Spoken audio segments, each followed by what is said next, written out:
Hello there, ladies and gentlemen. Welcome to part 2 of my video series, a critique of Resident Evil 7.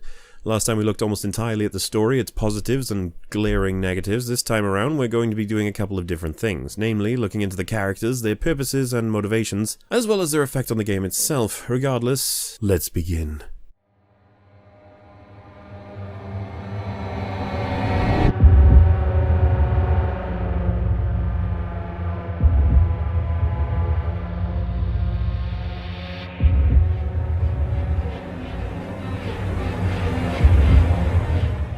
Now let's open with the fact that there is a lot more going on in this game with character than your average horror game. That's brilliant. The Baker family itself is filled with an assortment of kooky and individual characters that all bear a level of interest precisely because they seem to have different values and reactions to the occurrences in the game. However, let's first look at Ethan. Ethan represents a problem that exists in many video games, and that is deciding whether your protagonist should speak. In one Gordon Freeman-filled world, we have at the very most grunts and shouts from our main man in the hopes that thoughts and feelings will be filled by the player in real life, but here they decided to go with the other route, and that is allowing your main character to speak. But not only does he speak, he's a fun-loving, sarcastic, heroic everyman who just wants his wife back. The reason this is a problem is when he says things that you as a player simply wouldn't, or think shouldn't be said. What am I gonna do with a knife? I don't fucking know, Ethan. Maybe you could use it to cut up the boxes, or the tape, or use it as a weapon. A knife is a hell of a lot better than nothing, you stupid twat. Stop pissing off the only guy who may save us, just shut the fuck up. What the fuck? Well, that's special. What? Ethan, she just turned into a giant, spindling spider monster and you think it's special? Mate, I would prefer it if you showed a little more concern. We're gonna have to hunt her down and kill her. It's not gonna be simple. And now she can fucking climb walls. It's more than special, mate. It's arguably terrifying. This is of course subjective, but the silent protagonist has always allowed for a player to imprint themselves on the character. Ethan has his own thing going on and we're along for the ride. The biggest concern I end up having is that he's so inconsistent. There are some genuinely interesting or horrifying things in the world that you would think warrant his attention and commentary, but he chooses silence. It can leave you in a very palpable state of disconnection that many players are welcome to ignore and enjoy, but for me, I've always found the casual "I'm a badass" lines for no other reason than sounding relatable distract me from what feels like a very intense and personal experience. Something a bit different that bothers me about Ethan's character is his seemingly ridiculous ability to ignore hordes of negative stimuli in relation to entering and exploring the Baker home. It wasn't enough that his wife was missing for 3 years that he would call police for assistance. It wasn't enough that the place she directed him to seemed abandoned and was filled with worrying effigies and strange omens. Hell, it wasn't enough that the last video message he saw from her, she looked genuinely terrified. Basically, Ethan just doesn't seem fazed by much. He yells fuck a lot, which is character, I guess, but my god, man, why are you staying here? His reaction to being locked in the house is... Damn. Like fucking hell, dude, panic! Kick the fucking door open, do something! Also, what's with his reaction to the first effigy being essentially non-existent, and then his reaction to the second one being absolute disgust? Oh my god. Is it the smell? I just found it funny. I was like, oh, no worries, Ethan. We've seen this at the beginning. Don't worry now.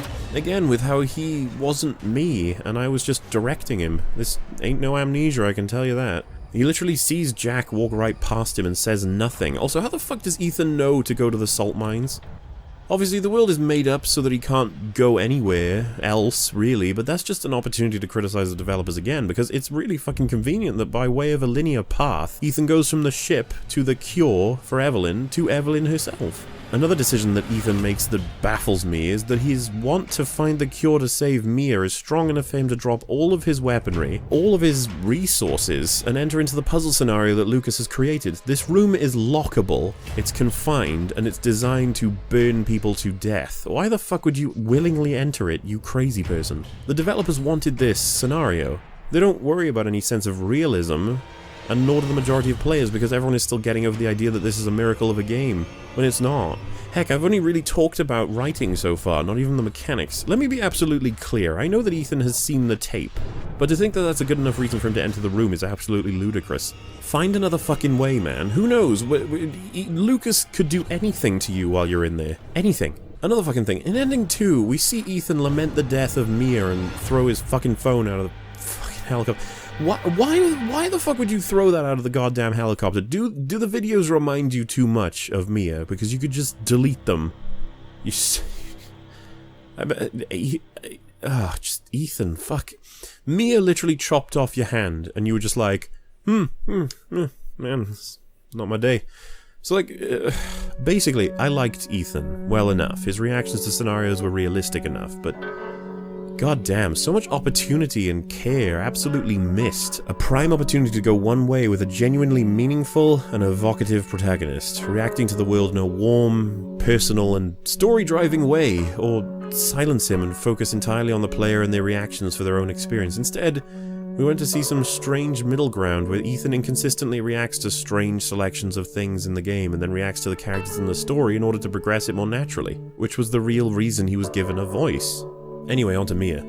Mia is an interesting one. We don't get a solid perspective on her character throughout the game. At first, she's a confident and happy wife that we see turn into a serious and endangered, even angered woman who is then frightened and confused victim, who is then a crazed psychopathic monster who is then a sallow, self-hating, innocent victim who's then back to the monster, who's then back to the loving girlfriend, and then back to the monster, and then sort of placid and okay, but then back to the terrified and loving wife, and then a scared and apologetic victim but then a weird and depressed girlfriend, and then a confident agent of Tensu, and finally a loving and even self-sacrificing wife.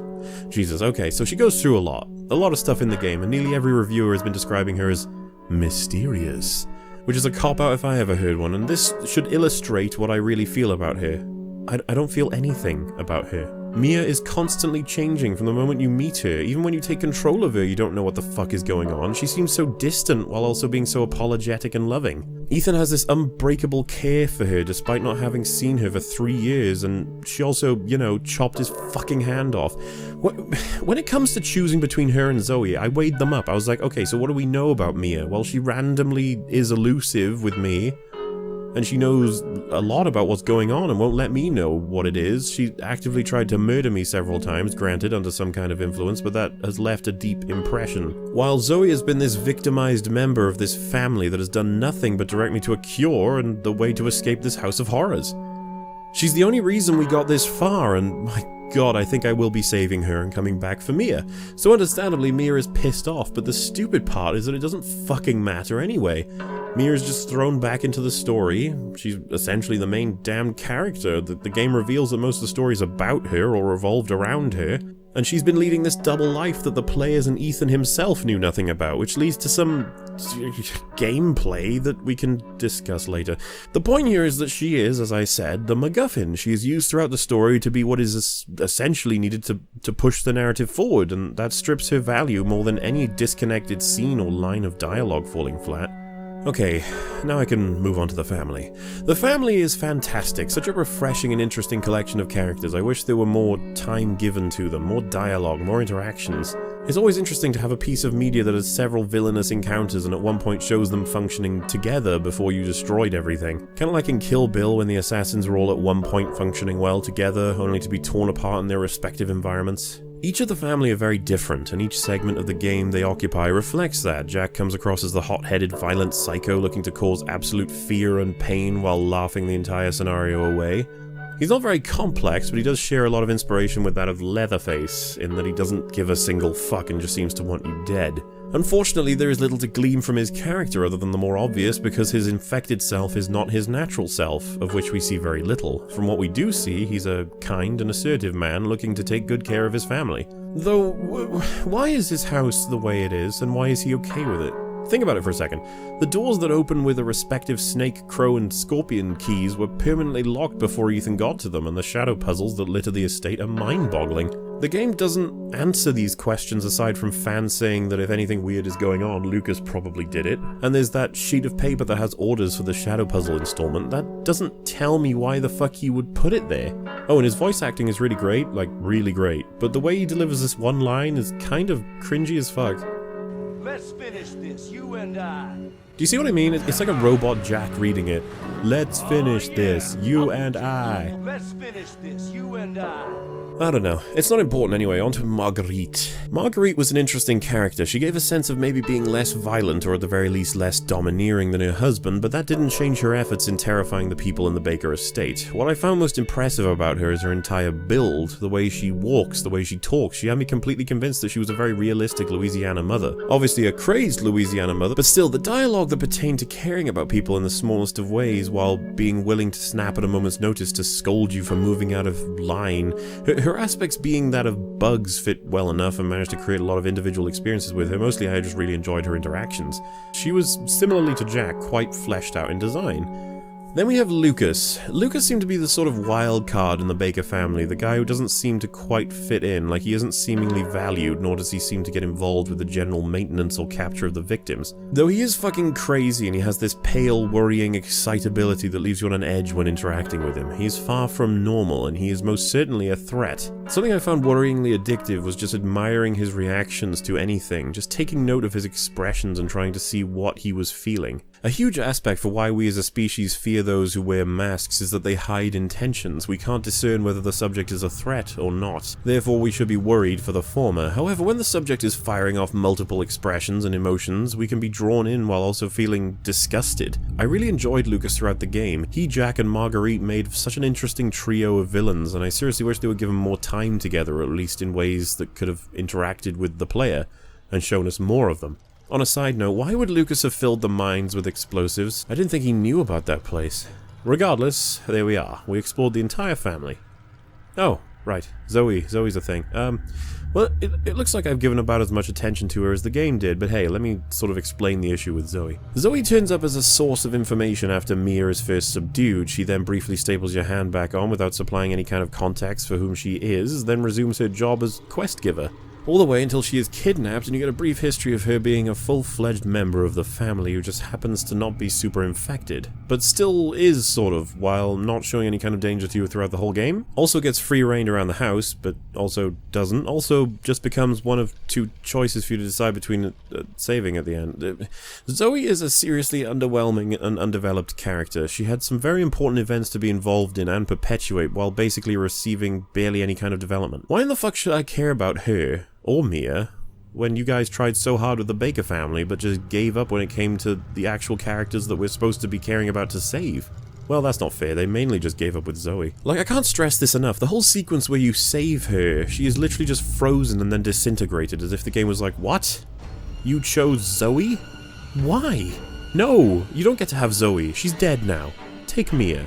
There, things are better now. Now kiss. And I guess it made making the game a hell of a lot easier in that regard, but seriously, this was a major blunder in what was shaping up to be a really solid game. They literally just twist the narrative to go back to you saving Mia instead to compensate for the choice they gave you. Why even give me a fucking choice at all, you stupid shits? But wait, there's more. The game kills Mia too if you save Zoe. You lose them both if you chose Zoe. It's so fucking retarded. Zoe lets us know that she is infected, just like Mia, yet we never see her in any way, shape, or form that implies that, nor is she at the family table. She's outcasted, and for some reason... maybe she's not infected? There are theories about how Evelyn doesn't like Zoe, and that's why she isn't around much, but once again, why is Evelyn so fucking incompetent? Just kill Zoe if you hate her that much, or infect her, or control her.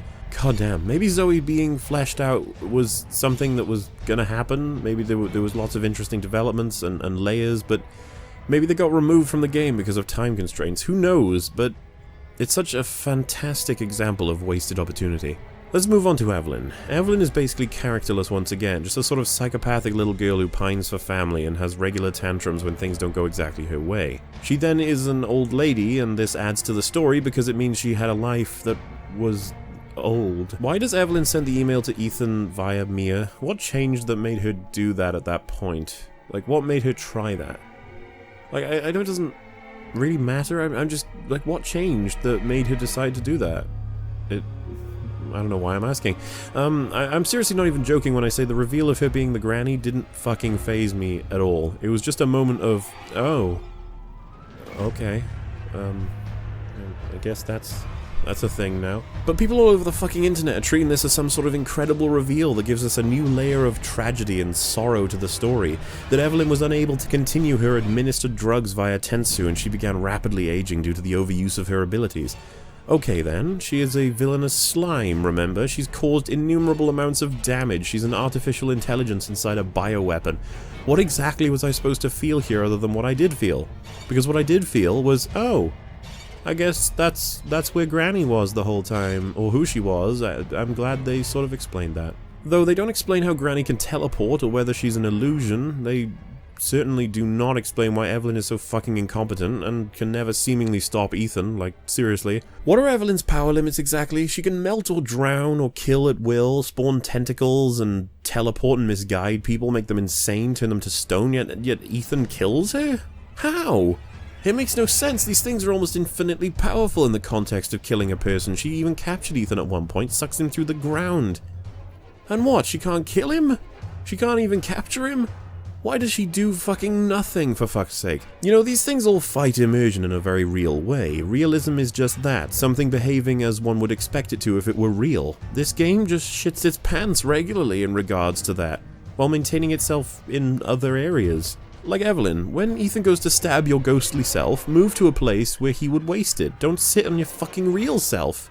That was so... Like, how do you make that decision? Wait, what if it means that she actually wanted to die? It would have been so much more interesting as a twist or character development. But no, we get this.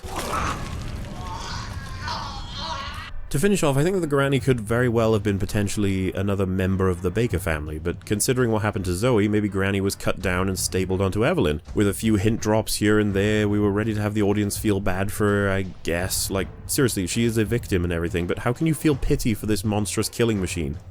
Everyone should hate you, Evelyn. You're a bitch. Especially in the form of Grandma Baker, who appears at random and always turns her head to follow your movements. It seems you can never get away from this woman. She just keeps coming around in her wheel. Why am I the only person who's going to be making this video saying I found her funny? On stream, whenever she popped up, I'd be like, yay! Look who's here. Hi! She also represents safety. No enemies can attack you while she's around because they, I don't know, I guess they wouldn't be able to account for the fact that if they swing and you dodge it and it hits her, she'd be like, what? Whoops.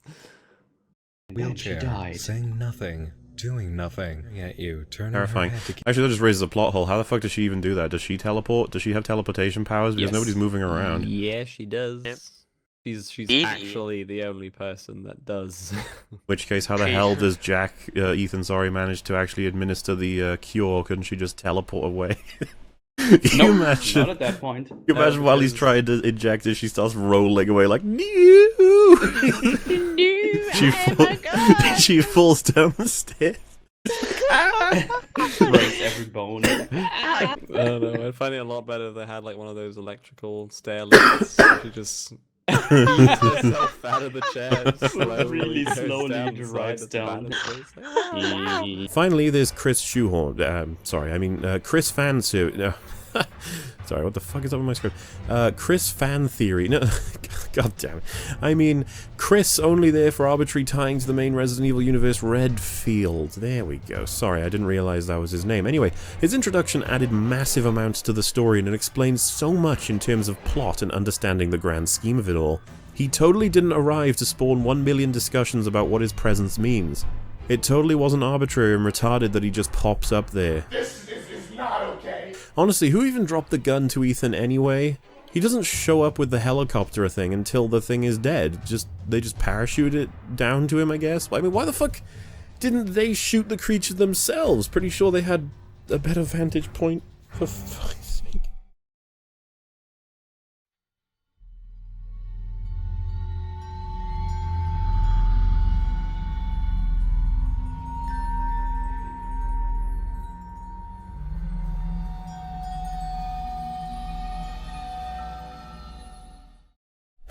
In any fictional universe, we're given rules that bind together the basis for which the plot takes place. In certain universes, creatures like vampires exist, and they can't be killed in conventional ways, and they don't age. However, they cannot go into the sunlight, and if staked in the heart, they turn to dust. It should come as pretty obvious that if a main character in that show is found doing something that the rules dictate is impossible, it would be described as a Betrayal! Therefore, when writers get the freedom to make their writing prompts, they must follow through and maintain the world around them. In Buffy, there is this use of bringing people back from the dead. And so that opened a door. Why is it that we should care about a character death if people can come back from the dead? Well, the answer is that the process in which it was performed was almost impossible and leads to dire consequences. There are universal rules in place to prevent this action because it results in more pain and more misery, and the show provides a very strong reasoning for the character that is brought back that it was arguably a huge mistake. My point here is that you don't get to have your cake and eat it. You don't get to make a premise of a highly trained and maintained set of secure systems that just so happen to fall apart when your story requires it. If your heroic vampire needs to attack a bad guy in broad daylight, you don't magically make it nighttime or give him an all-purpose parasol. You make what would happen, happen. He has a limited set of time to do it, even if it's 5 seconds, and he should set the fuck on fire. Also, by the way, I'm not saying Buffy or Angel has a good record when it comes to paying attention to their own universal rules, but you know, relatively. So what does this have to do with Resident Evil 7? Well, we have a whole set of weird shit going on in this universe, but one that sticks out to me the most, and it sticks out to a bunch of people, but they just accept it mostly, is this thing. Jesus Juice. It was lovingly named that on my stream as I made it through this game, and you are injured via a stab right through your hand in the opening battle of the game with Mia. This to me was rather shocking, but similar to a lot of games you expect it to be solved by a bandage or whatever.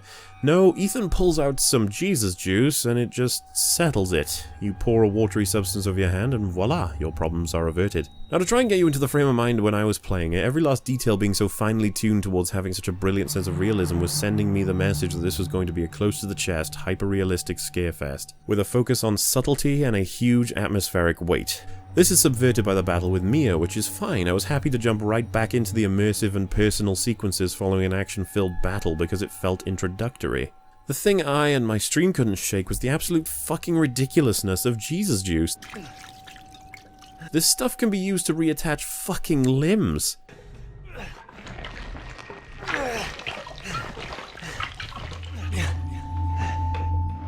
What the fuck?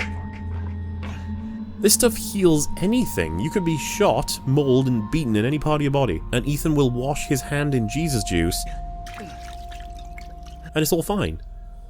Now I can hear the sharpening of pitchforks already, but Mauler, they have first aid sprays in other Resident Evils. Well, for one thing, stop comparing this to other Resident Evils for fuck's sake, let it stand on its own, not to mention that a bad decision that's made previously is still a bad decision. A lot of games deal with health systems and ways for the protagonist to heal themselves, and most of the time it's not really an issue. Hell, I could give this a pass if not for the fact that it can literally reattach fucking limbs. What the hell is this? What world are we in where this is something that's normal? Is this established? Do we know this can happen? Is Jesus Juice just a thing that's in this world? I've heard the excuse that Ethan is infected, therefore he can reform limbs and the Jesus Juice speeds up the process, but once again, if that's true, why the fuck can't Evelyn control him? And why is it so easy for Ethan to fucking die? So to bring this back to the stuff I said about resurrection earlier, why should we care about things getting cut off when you can reattach them with something that is massively common in the universe? Hell, Jack will literally provide you the stuff. I don't know. If I'm supposed to just accept that Jesus Juice is a cure-all and a reattach-all, then it makes it a little difficult to reconcile, but hey, it's fine. I can get over it. They essentially establish it as a universal rule, but hey, what the fuck? How in the goddamn hell did he get his hand reattached? They didn't even use Jesus Juice. Zoe literally fucking stapled his hand back on. Dude, what the...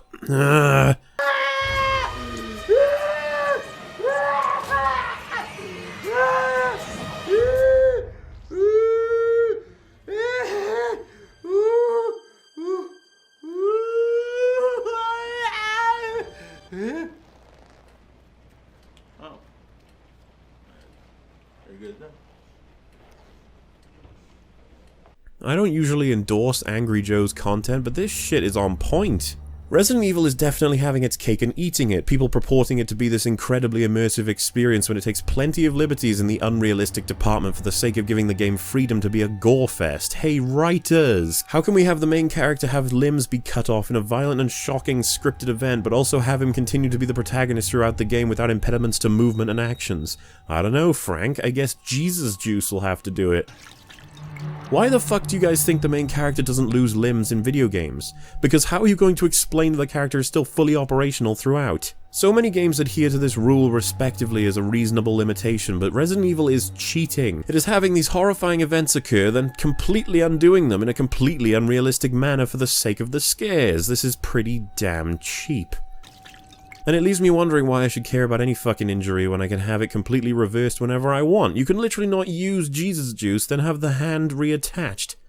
Would you need staples if the hand is connected via infection? Now, another thing that I can't go into as much detail here yet, but will later, is the teleportation of enemies in this game. Enemies will move from one place to another at the will of the game to enhance the experience, to enhance the scares. This becomes worse and worse when you're able to see it up close, but the reason it bugs me is that they foster huge amounts of jump scares with it. It's just a power of the enemy in the game that they can teleport? Obviously not, since they'll be using it much more liberally if that were true. Regardless, we will return to that subject. Now, in the world, they dictate to us in a research note how the infection works, stages of it, and shit. There are a few things I've said in reference to this already, and I'm just letting you know that this is basically where I'm getting what I know about it, you know? I'm drawing a hell of a lot of fucking plot holes from it. Oh, and for all the reviewers saying that you never see Ethan's face is a clever way to make you feel like you're him. Number one, it's harder to name games where you do see your own face, like for FPS games.